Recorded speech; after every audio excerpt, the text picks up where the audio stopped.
அதாவது பேசிக்கலி வெயில் காரணத்தினால நான் கொஞ்சம் வேறு மாதிரி ஸ்லீவ்லெஸ்லாம் போட்டு ட்ரை பண்ணேன். பட் பார்த்தா ஒரு உள்ளன் காஸ்டியூமில் இன்னைக்கு வணக்கங்க. வணக்கம் ப்ரோ. அதாவது வந்து ரோமியோ பிஸி ஆகிறாப்புல, ஜூலியட் இப்போ இருக்காங்க. என்னடா ஒரு புது காம்பினேஷனில் இன்டர்வியூ பண்ணலான்னு சொல்லி அப்படிலாம் இல்லை. மியூசிக் டைரக்டர் இன்றைக்கி அவைலபிளாக இருந்ததுனால அவரை தூக்கிட்டு வந்து உட்கார வச்சுருக்கோம். ஸோ ரோமியோ ட்ரெய்லர் பார்த்ததுக்கப்புறம் தான் ஏன்னா ஜென்ரலி இந்த ப்ரீ ரிலீஸ் இன்டர்வியூஸ் இருக்குல்ல, அது ஆக்சுவலாக ரொம்ப கஷ்டம். பார்க்காத படத்தை பற்றி எந்த கேள்வியுமே கேட்க முடியாது. ப்ளஸ் ஸ்பாய்லர்ன்ற பேரில் நீங்களே எதுவும் சொல்லவும் மாட்டீங்க.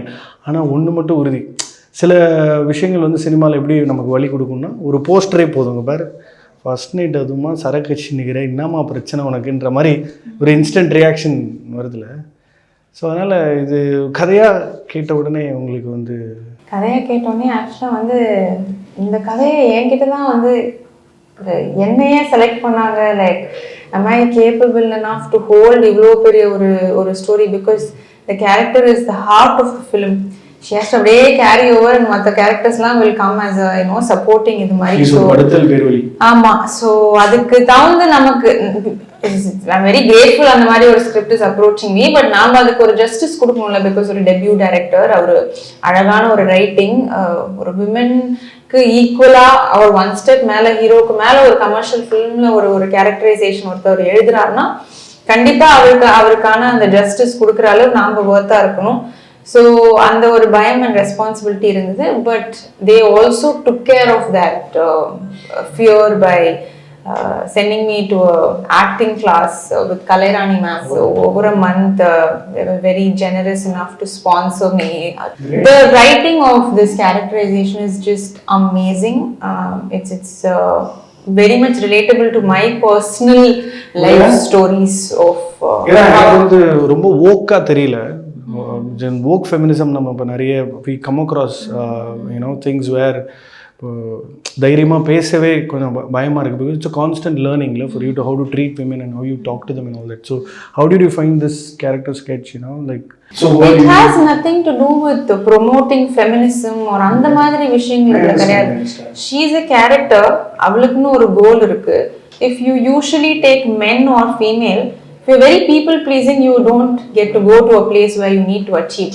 You have to be very specific with எனக்கு இதுதான் வேணும். அதுல you might hurt and be rude. Can I stop you there if you don't mind?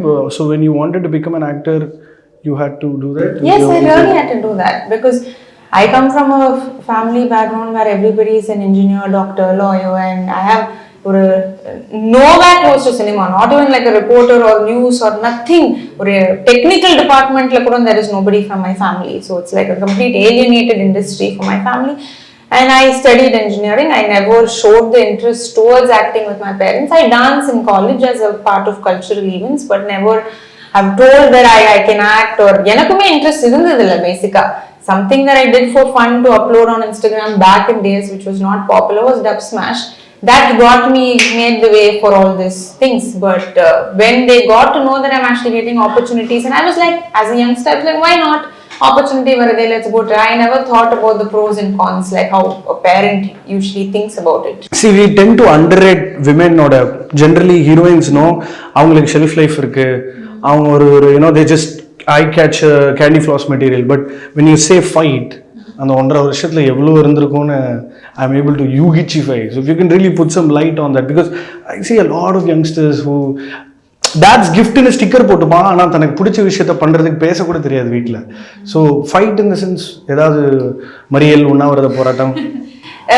See, I was very particular that நான் ஏதாவது ஒரு விஷயம் அச்சீவ் பண்றேன்னா அதுல வந்து definitely என்னோட ஃபேமிலி கலந்து தான் நான் அந்த விஷயத்தை பண்ணுவேன். never not going to go against them, like I don't care, because நாளைக்கு whatever I am achieving in this particular any field, I want my parents to be in the first row to clap for it. I don't want them to be like எங்களுக்கு இஷ்டம் இல்லை, அவ ஏதோ பண்றா, we have no connection to her. So அதில் I was very particular that I wanted it to be involving my family. அதனால I tried explaining for over a month why not, இதுல என்ன தப்பு இருக்கு, நான் இன்னும் ஆப்பர்ச்சுனிட்டியை தேடி போல, அதுவே வருது. But they were very sure no, anything, they were so particular that மூஞ்ச காமிச்சு அதுல இருந்து உன்னோட ஜஸ்ட் உன்னோட அப்பியரன்ஸ் காமிச்சு பணம் வருதுன்னா அந்த ஃபீல்டே we don't need that money is what was the first reaction from my family. Because I think my first gig was a photo shoot for a hair oil or something, and they said it was as simple as my picture coming on a hair oil bottle showing the hair. They said no, if you're getting 1 rupee out of that gig, we don't need that opportunities. At some point I gave up. Okay, I was working for IBM, so I'll just go back to IBM. I want to live in a very comfortable space. Super Deluxe came. They told me Vijay is there, Samantha was there. It was so fancy, and then I was like, I just went and told them one thing, you know what, I don't want to go against you guys. It's been 1.5 years. But then it's so sick and sad, not everybody gets this opportunity, and I'm getting all these calls. But நான் சினிமான்ட்டு கால் வந்தாலும் இல்லைங்க வீட்டில் விட மாட்டாங்க அப்படின்னு cut பண்ணுறேன். So இந்த மாதிரி நிறைய films இருக்கிற டைம்ல Super Deluxe was one thing that I fantasized because of the cast and crew. Heroine நான் வந்த ரோல்ஸ்லாம் விட்டுட்டு இந்த ஒரு பர்டிகுலர் ரோலுக்கு I was like, so which was so weird. I'm like, alien அதுக்கு ரெஃபரன்ஸ் கூட இருக்கு தமிழ்ல இன்னும் எதுவும் வரலையே. So and அது full of CG. So எனக்கு தெரியும் தெரியாது அவுட்புட் எப்படி இது வரப்போகுதுன்னு தெரியாது. So on the time I just went and told them one dialogue that got me till here. அவங்க எப்படி சீரியல் மாதிரி ஒரு டயலாக் சொன்னாங்க, மூஞ்ச காமிச்சு பணம் வருதுன்னா எனக்கு வேணாம் அப்படின்னு சீரியல் மாதிரி ஒரு டயலாக் சொன்னாங்க. ஸோ நானும் வந்து யோசிச்சு I told, see உங்களுக்கு அகேன்ஸ்டா நான் வந்து சினிமாக்கு போக எனக்கு இன்ட்ரெஸ்ட் இல்லை, பட் நாளைக்கு in absence of you guys when you're not alive, probably I will be age old. அப்ப எனக்கு சீரியல் ஆக்டர்ஸ்ல ஏதோ ஒரு ஆண்டியோ ஏதோ ஒரு பாட்டியோ ரோல் கிடைக்கும், அப்ப என்னோட சினிமா ஆசையை நிறைவேற்றிக்கிறதுக்கு நான் போய் நடிப்பேன். After you guys disappear. அது வந்து எங்க அம்மாவை ரொம்ப ஹர்ட் பண்ணிடுச்சு. என்ன நம்ம பொண்ணு இப்படி பேசிட்டா, நம்ம உயிரோட இருக்கிறதுனால தான் அவன் சினிமாக்கு போகாம இருக்காங்க, நீ வந்து சினிமாக்கு போயிடுற, நாங்க இப்ப இருக்கிறதுனால நீ போக மாட்டேற சொல்லிட்டு இந்த வேலை okay what go do it. அதுதான் கொஞ்சம் இந்த ஹீரோஸ் வந்து பயங்கரமாக 6-pack ரோல்காக ரெடி பண்ணுறதெல்லாம் மேக்கிங் வீடியோலாம் பார்க்குறோம். But what goes into the writing of a female character, ஒரு ஹீரோயின் அதுக்கு அப்படி ப்ரிப்பேர் ஆகிறாங்க, அதெல்லாம் கொஞ்சம் பேசினா. இப்போ எப்படியும் 10 பேர் ஒரு 4 பேர் வந்து மிருனாலினி கூட சொல்ல வராது, மிருனாலினி தான் சொல்ல போகிறாங்க. So it's nice for them to know your story. அதுதான் 1 month I had to be trained by Kalairani ma'am. It was amazing because like I said, I have no background towards this particular field. And also ஒரு character when you exploit it so much, you're living so much of someone else, your brain tends to get so confused emotionally when you're draining so much and bursting it out. There is moments where you start shivering and it takes time for you to come back to normal. So அப்போ அதை எப்படி meditate பண்ணலாம், எப்படி breadth ஒர்க்கில் கொண்டு வரலாம், இது எல்லாமே all the credits goes to Kalairani ma'am. So அந்த particular 1 month of period was quite tough but so helpful. Yeah, because இது பார்த்தாலே தெரியுதுல, you're like pissed as fuck. You wanna like thrash him left and blue, அந்த மாதிரி இருக்கு. Yeah, good. இவ்வளோ நேரம் பேசாமல் இருக்கிறவரை பேச வைக்கிறதுக்கான நேரம் வந்துருச்சு. பொதுவாக வந்து பிரதர், இது உங்களோட முதல் திரைப்படம் அல்லவா? வாழ்த்துக்கள் ஃபர்ஸ்ட். ஏன்னா சினிமாவில் வந்து தமிழ் சினிமா ஸ்பெசிஃபிக்காக வந்து எந்த ஒரு நீங்கள் டிபார்ட்மெண்ட் சூஸ் பண்ணாலும் அதில் வந்து நம்மக்கிட்ட தான் லெஜெண்டரி ஆட்களோட பட்டியல் ஜாஸ்தி. If you talk about even female comedians or என்ன டிபார்ட்மெண்ட் எடுத்தாலும் அதில் வந்து கரகண்ட ஒரு பீஸ் நம்ம தமிழ் சினிமாவில் இருக்காங்க. அப்படி when you think of a music director, you get names like MSV and Ramamurthy and Raja and Rahman and it's a great place to represent. So நீங்கள் ஒரு 10 ஆண்டுகள் இப்போ போட்டு வாங்கின டீட்டெயில் தான் ஜஸ்டின் கிட்ட பணி புரிஞ்சிருக்கீங்க அல்லவா? ஸோ உங்களோட முதல் பட வாய்ப்புன்றது ஒரு அழகான மொமெண்ட்டு. அது நான் இந்த படம் வந்து ஃபர்ஸ்ட் ஒர்க் பண்ணிட்டு இருக்கும் போது எனக்கு இந்த படத்தோட மியூசிக் எப்படி பிளான் பண்ணாங்கன்னா, ஒரு 4-5 debut music directors 4-5 tracks sound track பண்ணி ஒரு லான்ச் பண்ணுற மாதிரி பிளான் பண்ணியிருந்தாங்க. நான் வந்து ஓகே, நான் விநாயக் வந்து சொன்னா, நீ விநாயக் டைரக்டர் வந்து என்னோட காலேஜ் ஃப்ரெண்ட், ஸோ நீ வந்து பிச் பண்ணுறா, நீ சாங் பண்ணுறா, நம்ம சார்கிட்ட காட்டும், பிடிச்சிருந்துச்சுன்னு நம்ம பண்ணலான்னு சொன்னாங்க. ஸோ செல்லக்கிளின்னு ஒரு சாங் பண்ணி முடிச்சுட்டு ஃபுல்லாகவே ரெக்கார்ட் பண்ணி சாருக்கு அனுப்பிச்சு இது மாதிரி ஒரு சாங் பண்ணியிருக்காங்க சார், என் ஃப்ரெண்ட் பண்ணிருக்காங்க. சாருக்கு அனுப்பிச்சிட்டு எனக்கு ஒரே டென்ஷன், எனக்கு என்னடா இன்னும் ரிப்ளை வரலையே, டைம் ஆயிடுச்சு. விநாயக் கால் பண்ணி சாருக்கு சாங் பிடிச்சிச்சுடான்னு சொன்னான். அப்பாடா அப்படின்னு சொல்லும்போது, ஓகேடா இன்னும் 2 சாங் சொல்றேன்டா, நீ பண்ணி சாருக்கு காட்டுறேன் அப்படின்னு சொன்னா நான் ஒரு அடுத்த நெக்ஸ்ட் சிடுன்னு ஒரு லவ் சாங் ஒன்று பண்ணோம். லவ் சாங் பண்ணும்போது சார் வந்து மீட் பண்ணணும்னு சொன்னாரு. அப்படின்னு டேரக்டர் சொன்னா. சரி நானும் டேரக்டரும் சாரும் வந்து அவங்க ஆஃபீஸ்ல மீட் பண்ணோம். அவங்க ஆஃபீஸ்ல போனோடனே சார் வந்து ரொம்ப கேஷுவலா ஹாய்ப்பா குடிப்பா இருக்கா இருக்கீங்களா, ரொம்ப சூப்பரா பண்ணியிருக்கீங்க, நீங்க தான் இந்த படத்துக்கு மியூசிக் பண்ண போறீங்க, ஸோ பாக்கி இருக்க எல்லா பாட்டையுமே நீங்க ஃபுல் ஃபோக்கஸ்டா ஒர்க் பண்ணி உங்களோட 100% போட்டு நீங்க பண்ணுங்க. ஸோ அப்படி சாங் பண்ணும்போது ஓகே நைஸ்ன்னு நினைச்சு. படத்துலையுமே வந்து பிளான் பண்ணது 4 சாங் தான். தென் பவுன் கொடுக்கும்போது படிச்சுட்டு இருக்கும்போது எனக்கு சில விஷயம்லாம் படிக்கும்போது இங்க ஒரு சாங் இருந்தா ஒர்க் ஆகும்டா அப்படி பிளான் பண்ணி 2-3 சீக்வன்ஸ்லாம் சொன்னான். சரி இந்த சீக்வன்ஸ் வந்து ஒரு ட்ரீம் சீக்வன்ஸ் இருக்கு ஒரு படத்துல, ஒரு பாட்டு ஒன்று வரும், எம்மாங்கொள்ளாரே நம்ம பாட்டு இருக்கும். இன்னொன்று வந்து யாருன்னு ஒரு இந்த மேரேஜ் சாங்கே வந்து அதுல 2 எமோஷன்ஸ் இருக்கும். ஒன்று வந்து சார் வந்து ஹாப்பியா ஜாலியா கல்யாணம் ஆகுதுன்னு ஒரு எமோஷன்ஸ் இருக்கும். இவங்க ஃபுல்லி ப்ரோக்கன் முடிஞ்சிருச்சு என்னோட ட்ரீம் எல்லாமே முடிச்சுட்டாங்க அப்படின்னு ஒரு விஷயம் இருக்கும்போது 2 எமோஷனுமே ஒரே சாங்ல போனோம்.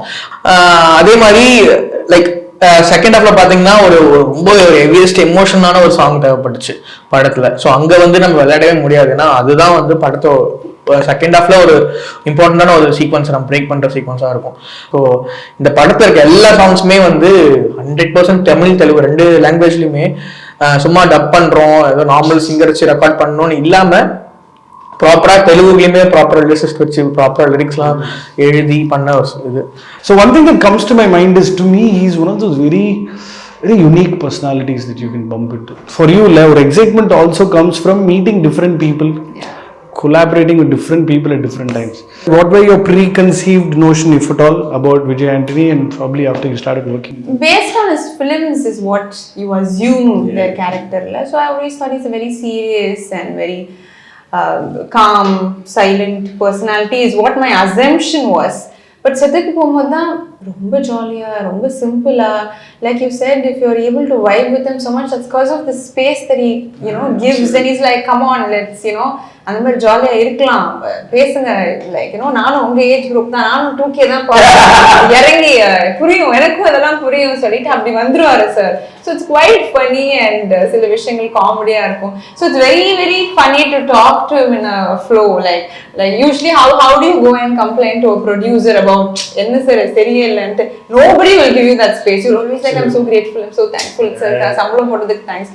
பட் இதெல்லாம் நான் வந்து சாரை கலாய்ச்சிருக்கேன், என்ன சார் உங்க ப்ரொடக்ஷன் ஹவுஸ்ல இப்படி பண்ணிட்டாங்க. அவரும் ஒரு ஜாலியா அவரும் சிரிப்பாரு, என்னமா யாருமே இப்படி பண்ண மாட்டேங்கிறாங்க சொல்லிட்டு. But with him it's quite funny and you can talk, ஒரு ஃப்ரெண்ட் மாதிரி you can talk and he'll understand. So he's definitely a unique person. மேரேஜ்ன்றது வந்து எல்லாரோட வாழ்க்கையிலையுமே ஒரு சொசைட்டல் ப்ரெஷர்னாலேயோ இல்லை தனிப்பட்ட பர்சியூட்னாலேயோ ஏதோ ஒரு காரணத்தில் ஒருத்த வாழ்க்கையில் சரக்கே அடிக்காமல் இருக்கலாம், ஆனால் கல்யாணம் பண்ணியே ஆகணும். அந்த மாதிரியான ஒரு செட்டப்பில் வாழறோம்னு வச்சுக்கோங்களேன். மெஜாரிட்டி ஆஃப் பீப்புள் மீன் குழம்பு 2 நாள் கழிச்சு சாப்பிட்டா நல்லா இருக்குன்ற மாதிரி அப்படி நம்மளை வச்சுக்க மாட்டாங்க. ஸோ கெட்டு போயிரும் பிள்ளை சீக்கிரம். So there is one urgency associated with marriage. பட் இன்னைக்கு ஏதோ கொஞ்சம் பேரண்ட்ஸ்லாம் ஓப்பன் ஆகிற மாதிரியும் இந்த டிஃப்ரென்சஸை எம்ப்ரேஸ் பண்ணுற மாதிரியும் தெரியுதா, இல்லை how do you see? Yeah, sure. I feel like இப்போ example I can see it only starts with my household. From how I imagined them to be to coming today and saying அன்னைக்கெல்லாம் ஒரு பையன்கிட்ட பேசினாலே ஐயோ எங்கள் வீட்டிலலாம் ஐயோ பயம்ட்டு இருந்த பீரியட்லேருந்து now today they're sitting down and saying, if you're able to find a good boy, if he's understanding, please let us know, we would be really happy. அந்த லெவலுக்கு வந்து if you find a good companion, get married. And even they're in a stage where உனக்கு யாருமே set ஆகனா கூட it's okay, don't get மேரிட்ன்ற stage வரைக்கும் வந்து அவங்க இவ்வளோ ஃபார்வர்டா போயிட்டாங்களா. அப்படின்னு இதெல்லாம் ஸ்கூல் டைம்ல சொல்லியிருந்தா அப்பவே பார்த்து நான் கரெக்ட் பண்ணி கல்யாணம் ஆகினாலும் செட்டில் ஆகிட்ட மாட்டேன். எல்லாம் ஏஜ் எல்லாம் தாண்டினதுக்கு அப்புறம் இப்போ சொல்றீங்களே செட் ஆகாத மாதிரின்றதுனால they are absolutely fast forward. I think our generation is the one which is holding back and being scared instead of actually getting married.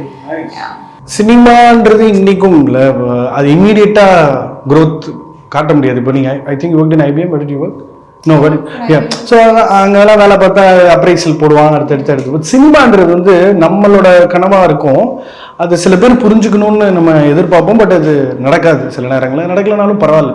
So உங்களோட investment with regard to cinema has been your 10-year working with Justin. So கூட இருக்கிறவங்களாம் how do they see you, like சக்ஸஸை தாண்டி ஒரு effort போடுறான் அதுக்கு உடனே. எங்க வீட்டுல வந்து செம்ம சப்போர்ட்டிவான ஃபேமிலி. எங்க வீட்டுல வந்து நான் மியூசிக் பண்ணணும் தான் அவங்களுக்கு ஆசை. வேலைலாம் பண்றோம்லாம் காது இல்லை.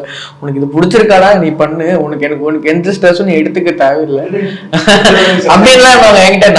நான் ஏதோ ஓகே ஜாலியாக விளையாடிட்டு ஆஃபீஸ்லாம் போயிட்டு அப்படிலாம் இருக்கலாம் நினைக்கும் போது ஃபர்ஸ்ட் சின்ன வயசுல இருந்தே எனக்கு காலையில ஸ்கூல் போயிட்டு வருவோம் இல்லையா, வந்த உடனே எனக்கு கிளாஸ் ஒன்று இருக்கும், பியானோ கிளாஸ், ஹோம் டியூஷன் இருக்கும். இந்த மியூசிக்கோட வேல்யூ இருக்கு இல்லையா, அந்த ஒரு பவர் இருக்குல்ல. நான் ஷோஸ் சின்ன வயசுல இருந்தே வாசிச்சுட்டு இருக்கேன். ஸோ இப்போ எல்லாரும் கூட கொலாப் பண்ணும் போது அது ஒரு ரொம்ப எனக்கு ஒரு மாதிரி பிடிச்ச ஒரு பிளேஸா இருக்கும். ஜஸ்டின் அண்ணா கூட ஒர்க் பண்ணும் போது எல்லாமே நாங்க ரிலாக்ஸ் பண்றதுக்கு ஜாம் பண்ணுவோம். நானும் ஜஸ்டின் அண்ணா, எங்களோட ப்ரோக்ராமர் செபாஸ்டின் இருப்போம், ஜான் இருப்போம். எல்லாம் கிட்டார்ஸ் எல்லாம் எடுத்து நைட்டு நாங்க கோடைக்கால காற்றை வாசிச்சுட்டு இருப்போம். ஒரு 2-3 மணிக்கு இந்த பாட்டு வாசிக்கும் போதே எங்களுக்கு லைக் வாவ் என்ன சாங் யாருன்னு சொல்லி அது எல்லாமே ஒரு ஜாலியா இருந்துச்சு. அப்புறம் படம் இப்ப நான் ரீரெக்கார்டிங் முடிச்சதுக்கு அப்புறமா கால் பண்ணி, ஆனா நான் ரீரெக்கார்டிங் முடிச்சு என் சைட்ல இருந்து எல்லா வேலையும் முடிச்சு கொடுத்துருன்னா மிக்ஸ் மட்டும் தானே இருக்கேன். டேய் அது முக்கியமானடா, அதையும் முடிச்சுட்டு கால் பண்ண அப்படின்னாரு. எப்படா படம் காட்ட போறேன்னாரு. ஆனா இல்லைன்னா எனக்கே ஒன்றும் பயனில் காட்டணும். நான் கண்டிப்பா நான் சொல்லியிருக்கோம். ஸோ வெயிட்டிங் என்னோட குருவுக்குலாம் பண்ணி. Nice talking to you guys. Looking forward to Romeo. நான் ஒரு பெரிய உலகநாயகன் fan. I would like even compete against the likes of Lokesh. So but அவர் இந்த உலகம் அழியிற ஒரு 10 நிமிஷத்துக்கு முன்னாடி யாராவது ஒருத்தர் உலகநாயகனை பற்றி பேசிகிட்டு இருப்பாங்க வித் ரிகார்ட் டு சினிமா. அந்த மாதிரி ஒரு வேலை பண்ணிட்டு போயிட்டா சூப்பர்னு நினைப்பேன். So I hope you guys continue to do work that speaks volumes of your commitment. And அதுதாங்க பியூட்டி, சினிமாவோட அழகே அதுதான். அவரை பாட வச்சுட்டு அப்படியே என் கிரெடிட்ஸ் ரோல் பண்ணலாம். மேடம் ரொம்ப டயர்டாக இருக்காங்க, உங்கள் பாடல் மூலமாக அவங்களை எழுப்பி விட்டீங்கன்னா. பொதுவாக பாலிவுட்டில் பயங்கரமாக ஓனர்ஷிப் எடுப்பாங்க, அதுக்குன்னே தனியாக ஒரு மெனக்கெடல், அதுக்குன்னு தனியாக. Vijay Antony sir when it comes to promoting or when it comes to even every time release ஒரு படம் ரிலீஸ்னாலுமே தலைமை இறங்கி ஒன்று பண்ணுவான். ஸோ ஐ திங்க் அதுவும் உங்களுக்கு ஒரு லேர்னிங் நினைக்கிறேன். நான் I was an actor for the film, now I'm promoting, but he is producer, he is selling the film somewhere, he's doing this that, so editing அது இதுன்னு பண்ணிட்டு இருக்கும்போது I'm like இவ்வளோ பண்ணிட்டு மனுஷன் இன்டர்வியூல உட்காரும்போது நான் only acting மட்டும் தான் பண்ணேன். It's okay, interview தரேன். I think that's where the energy comes from. And தான் மெலடி வர்றது தான் கஷ்டம். இன்னைக்கெல்லாம் ஹுக்கு போட்டு ஏதாவது ஒன்று குவைட் ஒரு வாழ்க்கையையும் பேரலாக வாழ்ந்தால் தான் சோல்ஃபுல்லான மியூசிக்லாம் வரும். இல்லைன்னா இஷ்ட எமோஷனெல்லாம் உள்ளே வாங்க முடியாது. All the very best. வாழ்த்துக்கள். Thank you so much. See you around.